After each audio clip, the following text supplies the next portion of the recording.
Hey, in today's video I'm going to show you how to easily extract your Gmail invoices or any other filtered emails and then send them straight to Google Sheets using n8n in under 2 minutes. This automation will save you a ton of manual work, so let's jump right into it. Okay, so this workflow is only 2 notes long and it's pretty self-explanatory, but it's still very convenient and useful. So we're going to start off with a Gmail trigger and then end with a Google Sheets node, which is called append row in sheet. You'll just have to click here and type Gmail trigger to get it. And then select the trigger underneath here on message received. Make sure you add your Gmail account, and then for the other node, make sure you add your Google Sheets account. I've made 2 videos on these already, so please feel free to check them out if you're not getting past that step. Then for poll times, set it so that the mode is on every X, and X stands for the value.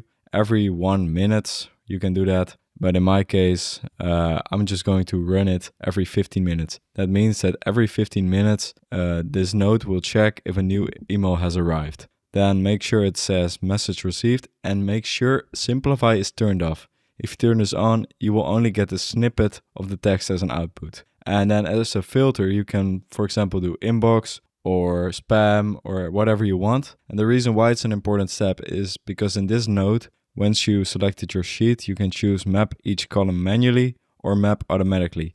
You have to choose map each column manually. So we can see the subject, from, text and date. I have already filled these in, but if you want to do this, you will have to find the subject here. The subject isn't this because this is subject test. This subject is correct and you will just have to drag that in and then boom, you have test here. You will have to do the same for from, so you have to drag from here, not this one, but the other one that's called address this. And once you see the name here, it's correct. I also did it for now and the date. Once you execute a step, it will run. Make sure you activate the workflow, and then under executions, this will run every 15 minutes and it will add new rows to the sheets as long as new emails come in. This was it for me for today. I hope you enjoyed the video, and if you did, please consider liking and subscribing, and I'll catch you next video. Bye.